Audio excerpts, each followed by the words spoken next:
성도의 인생을 비유할 때 이제 흔히들 나그네 또 순례자 이렇게 많이 비유합니다. 나그네 된 성도는 이 땅에 발을 딛고 살아가지만 성도의 최종 목적지는 하늘 본향이기 때문에 그 본향을 바라보며 이 땅을 살아간다라는 의미에서 나그네 순례자 이렇게 표현하죠. 오늘 본문의 시인이 바로 하늘 본향을 소망하며 예배하는 예배자, 순례자입니다. 오늘 본문을 통해 하늘을 소망하며 살아가는 나그네 된 자들의 삶이 어떠해야 하는지 함께 말씀을 살펴보겠습니다. 먼저 1번 대지 우리 함께 읽겠습니다. 시작. 인생의 여정은 예배라는 길 위에 서 있습니다. 오늘 본문의 시인도 순례 길 위에 있습니다. 그러나 이 시인은 이제 단순한 여행객은 아닙니다. 분명한 목적을 가지고 길을 걷습니다. 예배라는 목적을 가지고 예배하기 위해서 길을 걷는 예배자이며 순례자입니다. 이 순례자는 자신이 살던 집을 떠나 이스라엘의 한 산에 계신 여호와를 예배하기 위해 길을 걷고 있습니다. 성경을 보시면 오늘 본문의 표제가 나옵니다. 우리가 잘 알듯이 성전에 올라가는 노래입니다. 시편 120편부터 134편을 하나로 묶어서 성전에 올라가는 노래다 이렇게 표현합니다. 이 노래들은 절기 때마다 또 예배 때마다 하나님의 성전이 있는 예루살렘 성전을 향해 올라가면서 백성들이 불렀던 노래입니다. 이스라엘 공동체는 예배 공동체입니다. 그들은 하나님을 예배하기 위해서 구원받았습니다. 이를 출애굽기가 잘 말해주는데 출애굽기 3장 12절 말씀 함께 읽겠습니다. 출애굽기 3장 12절입니다. 하나님이 이르시되 내가 반드시 너와 함께 있으리라. 내가 그 백성을 애굽에서 인도하여 낸 후에 너희가 이 산에서 하나님을 섬기리니 이것이 내가 너를 보낸 증거니라. 아멘. 애굽에서 건져진 목적은 분명합니다. 이스라엘 공동체가 한 산에서 하나님을 섬기는 것입니다. 처음에 이 산은 신의 산이었지만 이 산은 시온산으로 바뀝니다. 이를 출애굽기에서는 반복해서 설명해 줍니다. 출애굽기 3장 18절은 모세가 바로에게 출애굽을 통해 무엇을 할지에 대해서 말씀하는 장면입니다. 제가 읽겠습니다. 우리가 우리 하나님 여호와께 제사를 드릴 하오니 사흘 길쯤 광야로 가도록 허락하소서 하라. 아멘. 이스라엘 공동체는 예배하기 위해서 태어났고 예배하기 위해서 새롭게 태어난 구원받은 공동체입니다.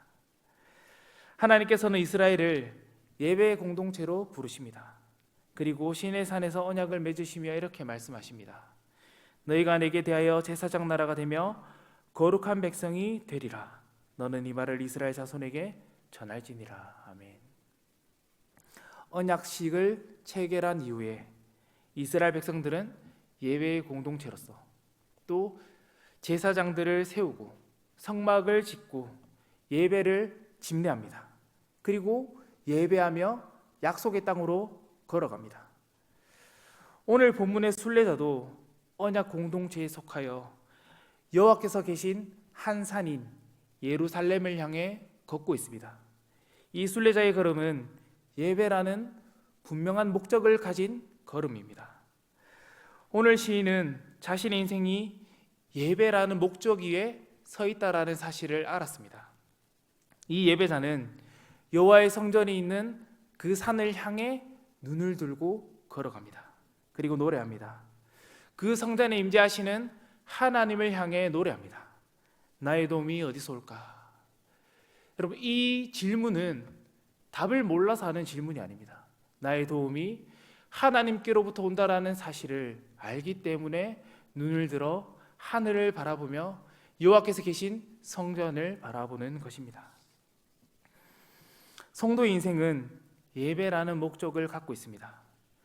구원받았다는 성도의 정체성을 가지고 예배의 대상이신 하나님을 소망하며 걷는 삶이 어떠해야 할까요? 구체적으로 우리가 예배를 중심에 두는 삶이 무엇인지를 두 가지를 살펴보겠습니다. 먼저 첫 번째는 주일을 중심에 두고 사는 삶입니다. 성도는 언제나 주일 공예배를 중심에 두고 삶을 움직여야 합니다. 주일 성수라고 하죠. 주일을 거룩히 지키는 행위, 이것이 하늘을 소망하며 살아가는 성도의 삶입니다. 이 7일에 반복되는 삶이 있습니다. 이 반복되는 7일의 삶 가운데 우리는 주일을 중심에 두고 살아갈 때 하나님께서 하늘의 신령한 양식을 우리에게 공급해 주실 것입니다. 성도는 이 주일을 중심에 두어야만 이 땅에서 나그네 된 삶을 잘 살며 예배자로 살아갈 수 있습니다.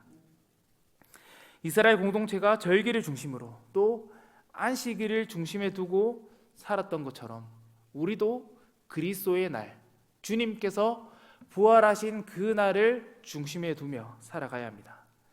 주일날 드려진 이 예배가 우리가 살아가는 삶의 원동력입니다. 우리는 예배를 통해 거룩한 예배자로 이 땅에서 살아갈 수 있습니다. 두 번째로, 예배를 목적에 둔 성도의 삶은 주중의 삶에서 예배자로 사는 삶입니다. 로마서 12장 1절에서 2절 말씀 우리 함께 읽겠습니다. 그러므로 형제들아, 내가 하나님의 모든 자비하심으로 너희를 권하노니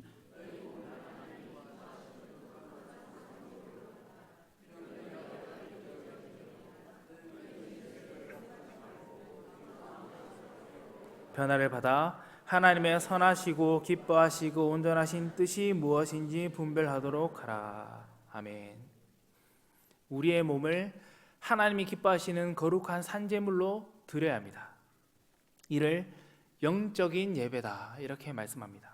이 로마서 12장에 나오는 이 영적인 예배는 우리가 주일날 드리는 예배와는 다른 예배입니다. 성도는 주일날 드려진 그 예배를 기초로 하여서 받은 힘으로 이 땅에서 나머지 6일을 살아가는 자들입니다. 우리가 6일을 거룩한 산제물로 하나님께 바칠 때 우리는 영적인 예배자들로 세워집니다. 그렇게 우리 인생은 언제나 예배를 목적으로 해서 항상 이 예배라는 울타리 위에 서 있습니다. 이 예배의 핵심은 로마서 12장 2절에서 이 세대를 본받지 않는 것이라고 말씀합니다. 이 세대가 추구하고 또 열망하는 무언가가 있겠죠. 우리는 그것을 예배하지 않고 우리의 도움이 언제나 천지를 지으신 하나님 아버지께로부터 온다라는 그 사실을 믿음으로 고백해야 합니다. 이 확신을 가지고 우리가 하나님만 예배하며 살아갈 때 하나님께 거룩한 산제물이 되는 영적인 예배가 될 수 있습니다. 사랑하는 성도 여러분, 이 세대를 본받지 말고 하나님의 뜻을 분별하여 하나님께 영광 돌리는 삶을 살아가십시오. 이 세대는 이 시대의 가치입니다. 우리가 때로는 시대에 뒤처질 수도 있고 하나님의 뜻을 쫓아가다 보면 무언가 놓치는 게 많을 수도 있습니다. 그러나 이것이 성도의 삶입니다. 성도가 예배하는 삶의 여정이 그럴 수밖에 없습니다. 이 예배는 주일날 드려진 예배를 통해 우리는 영적 생명을 공급받습니다. 그리고 영적 생명을 공급받은 자들이 다시금 6일의 삶을 살아갈 수 있습니다. 우리의 예배의 목적지는 분명합니다. 성도는, 순례자는 내가 현재 어느 길을 걷고 있는지, 또한 우리의 목적지가 어디인지를 분명히 아는 자들입니다. 순례자들인 저와 여러분은 항상 하나님만을 예배하는 그 길 위에 서 있어야 합니다. 우리의 표대를 기억하십시오. 이 표대를 바라보며 예배하는 순례자들이 여기에 모인 우리 성동교회 되기를 소원합니다. 2번 대지 함께 읽겠습니다. 예배의 길 위에 존재하는 어려움들. 우리가 예배자로 살아갈 때 우리의 삶은 순탄하지만은 않습니다. 오늘 본문의 시인은 하나님을 예배하겠다라는 그 신념 하나로 열심히 길을 걸어갑니다. 성전을 바라보면서 노래도 하며 기쁨의 찬송을 합니다. 그러나 이 예배자가 걷는 길 위에는 평안만 있지 않습니다. 수많은 어려움들이 존재합니다. 먼저 첫 번째로 험난한 길이 있습니다. 나중에 예루살렘이나 이스라엘 사진을 여러분들 인터넷에서 한번 찾아보십시오. 이스라엘은 산악지대가 험하기로 유명합니다. 그래서 이방 나라 왕이었던 아람 왕이 여호와를 산의 신이다 이렇게 표현했습니다. 성전을 향한 순례객들은 여러 산을 넘어가야만 예루살렘을 볼 수 있었습니다. 그래서 우리가 산 넘어 산이라는 표현을 쓰죠. 이 산 넘어 산이라는 표현을 예루살렘 성전을 향해 걸어가는 이 순례객들의 여정을 이제 표현할 때 꼭 맞는 표현입니다. 산을 지날 때는 가파른 언덕이 있고 깊은 골짜기가 반복해서 나타납니다. 뿐만 아니라 이 예루살렘으로 걸어가는 길 위에는 더 많은 위협들이 있었습니다. 이방 민족들이 언제 그들의 삶을 위협할지 몰랐습니다. 또한 강도들도 있었습니다. 우리가 선한 사마리아인 비유라고 알고 있는 이 비유가 누가복음 10장에 나옵니다. 강도 만난 자 이웃이 누구냐라는 질문에 예수님께서는 이제 다양한 비유로 우리에게 이야기를 하나 들려주시죠. 이때 강도 만난 자가 나옵니다. 여러분, 여리고로 가는 길은 굉장히 험하고 위험했습니다. 그래서 실제로 그 길에는 많은 강도들이 있었습니다. 그래서 예수님께서는 비유를 가져오실 때 백성들이 잘 알아들을 수 있기 쉽게 이 실제로 일어났던 그 강도 사건을 가지고 오셔서 비유로 설명하셨습니다. 그리고 이 길 가운데에는 맹수들의 위협도 존재했습니다. 3절을 보면 실족한다라는 말이 나옵니다. 실족이 무엇입니까? 넘어지는 거죠. 발을 삐는 것을 실족이라고 말합니다. 순례길을 걸어갈 때 가장 중요한 신체는 발입니다. 혹시나 발이 다치면 어떻게 될까요? 걷지도 못하고 가지도 못하죠. 강도 만난 자가 다리를 다쳐서 아무것도 하지 못하고 있을 때, 그때 시간이 조금만 더 많이 지나면 추운 밤이 찾아올 것입니다. 그런 위협이 이 순례길을 걷는 자에게 있었습니다. 그리고 두 번째로 해와 달의 위협을 한번 보겠습니다. 6절은 해와 달의 위협을 말씀합니다. 광야에서 낮에 내리쬐는 그 태양빛은 순례객들을 굉장히 힘들게 했습니다. 우리가 이제 더운 동네에 살고 있습니다. 대구 이번에 많이 더웠죠. 그렇지만 이 광야보다는 훨씬 덜 덥습니다. 광야에 가면 굉장히 덥습니다. 그리고 밤에는 굉장히 춥죠. 낮에 해와 밤의 달이 순례객들을 위협했습니다. 오늘 본문을 보면 여러분 처음부터 끝까지라는 표현이 굉장히 많이 등장합니다. 이 처음부터 끝까지 이 전체를 나타내는 표현이 이제 반복해서 등장합니다. 낮과 밤, 해와 달, 이것이 하루 전체를 나타내는 이제 표현입니다. 그리고 출입도 나오죠. 들어왔다가 나가는 일, 그 모든 상태를 나타냅니다. 또한 모든 환란에 대해서 말합니다. 지금부터 영원까지, 또 하늘과 땅, 이런 다양한 표현들을 통해서 이 순례자들의 삶의 전체 인생에 얼마나 많은 위협들이 도사리는지를 우리에게 가르쳐주고 있습니다. 우리의 기대와는 달리 예배하며 살아갈 때 정말 많은 위협들이 우리에게 찾아옵니다. 수많은 고통들이 우리에게 있습니다.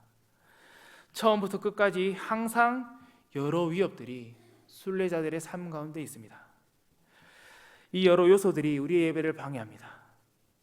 때로는 건강일 수도 있고 다양한 수많은 위협들이 우리를 올가맵니다. 이러한 어려움은 우리에게 눈을 들어 산을 바라보지 못하게 만듭니다.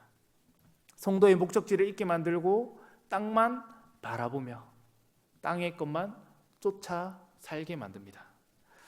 때로는 이러한 어려움들이 우리의 삶을 집어삼킬 때도 있습니다. 광야의 짙은 어둠처럼 칠흑 같은 어둠이 우리를 영적으로 눈을 가리게 만들고 일어서 움직이려 하지만 실족하여서 아무렇게도 서지 못하는 그런 상태가 될 때도 있습니다. 사랑하는 성도 여러분, 그러나 우리에게 소망이 있습니다. 예배하는 성도는 이 어려움을 극복할 수 있는 방법을 압니다. 바로 눈을 들어 창조주 하나님을 바라보는 것입니다. 마지막으로 세 번째 대지 함께 읽겠습니다. 예배자를 지키시는 하나님. 감사하게도 우리 아버지 하나님은 우리가 기대하는 것보다 훨씬 더 우리를 많이 사랑하십니다. 예배자의 삶에 찾아오는 수많은 어려움 가운데 예배자들은 이 사실을 바라보아야 합니다. 여러분, 오늘 시편 본문을 잘 보면 이제 8절밖에 되지 않습니다. 그런데 아주 많이 반복되는 단어들이 있습니다. 이 단어들 한번 찾아보면 여러분, 여호와가 5번 나옵니다. 그리고 여호와를 나타내는 이 3인칭 대명사가 있습니다. 이것도 5번 나옵니다. 그래서 여호와가 총 10번이 본문에 등장합니다. 그리고 이제 지킨다라는 이 동사는 6번 나옵니다. 그리고 여호와께서 누구를 지키냐 했을 때 너를 지킨다라고 해서 이 너를이라는 2인칭 대명사도 10번 나옵니다. 그래서 이 시편은 같은 단어를 의도적으로 반복해서 운율도 느끼게 하지만 분명하게 메시지를 우리에게 전해줍니다. 이 반복되는 단어를 문장으로 만들면 여호와께서 너를 지키신다라는 고백입니다. 여호와께서 우리를 지키십니다. 여러분, 이 시편을 읽고 난 후에 어떤 위로와 소망이 우리에게 발견되지 않는다면 이 시편을 잘못 읽은 것입니다.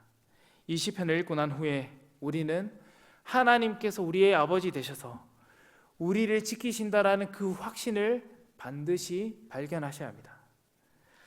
여호와께서 너를 지키신다. 이 한 문장에 우리의 생명이 걸려 있습니다. 그러나 여러분, 기억하십시오. 하나님께서는 아무나 지키시지는 않습니다. 하나님께서는 반드시 예배자들인 저와 여러분을 지켜주십니다.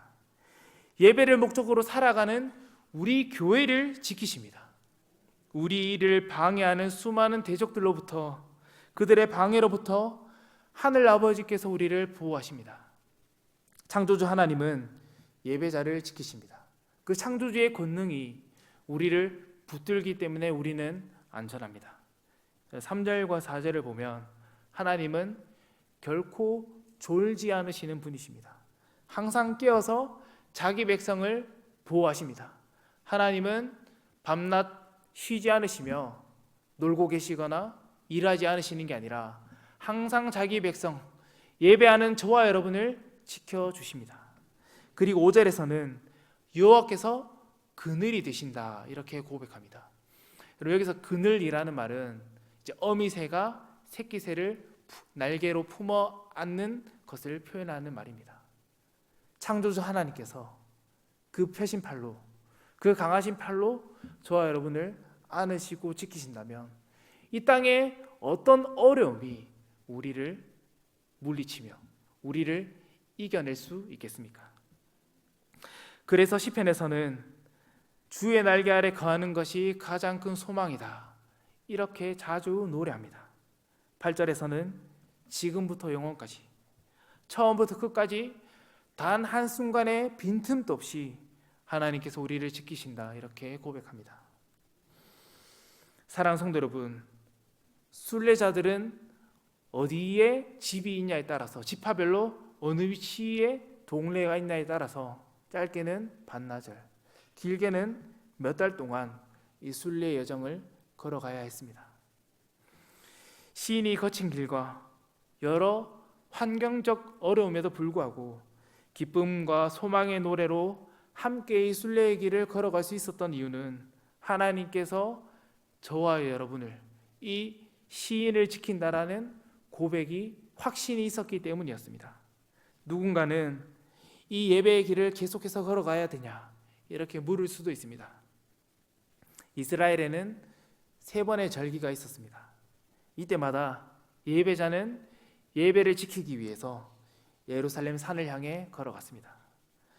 누군가는 오늘 하루만, 이번 한 주만 쉬어라고 말할 수도 있습니다. 우리의 주변 상황이 우리를 타협하도록 만들지도 모릅니다. 그러나 주님께서는 그 예배자가 걷는 간절한 예배의 발걸음마다 함께 동행하십니다. 이 예배자를 도와주십니다. 우리 인생은 태어나 죽기까지 긴 시간이 있습니다. 그러나 그 긴 시간은 늘 예배라는 길 위에 있습니다. 우리는 늘 하늘을 본향 삼아 이 땅을 살아가는 나그네들입니다. 이스라엘 백성들은 조상들을 알았습니다. 조상들이 이 광야의 40년의 여정을 어떻게 걸어왔는지를 보았습니다. 그 조상들을 보면서 여호와 하나님께서 우리를 지키신다라는 그 고백, 그 확신을 가졌습니다. 이스라엘 백성들은 이 경험과 기억을 바탕으로 해서 매 절기마다 어려운 길, 험난한 길을 묵묵히 걸어갔습니다. 예배하러 나아갔습니다. 낮에는 구름 기둥이, 밤에는 불 기둥이 광야 생활을 지켜주었고 한 번도 옷이 헤어지지 않았고 만나와 메추라기로 매일매일 먹이셨던 그 하나님, 반석에서 물을 내신 그 창조주 하나님께서 순례자들의 길을 도우셨습니다. 이제 우리 주님이신 예수님께서는 세상 끝날까지 너희와 함께 하시겠다라는 그 약속에 따라서 성령 하나님을 믿는 자들에게 선물로 보내주셨습니다. 성령 하나님께서는 이제 하나님이 되셔서 우리의 그늘이 되셔서 우리를 감싸 안으십니다. 예배자를 그 날개로 지키시며 보호하시며 인도하십니다. 성령의 보호하심을 입은 성도는 여전히 이 시편을 입술로 고백하며 예배자의 삶을 이 땅에서 살아가야 합니다. 예배 때마다 울려 퍼지는 복음을 듣고 담대히 세상을 향해 예배자의 길을 걸을 수 있습니다. 사랑하는 성도 여러분, 예배의 시작은 하나님께서 우리를 구원하셨다라는 그 고백으로 시작합니다. 하나님께서 나를 도우시는 유일한 분이심을 믿으십시오. 그 믿음이 우리의 예배를 있게 하고 움직이게 합니다. 그렇게 구원받지 않은 자들은 결코 예배를 드릴 수 없습니다. 이 예배 자리에 참여할 수 있고 앉아 있을 수 있지만 그들은 관람객일 뿐이며 예배의 당사자들은 구원받은 저와 여러분입니다. 저와 여러분이 먼저 구원받았기 때문에 우리가 받은 구원을 이 땅에 흘려보낼 수 있는 자들이 되었습니다.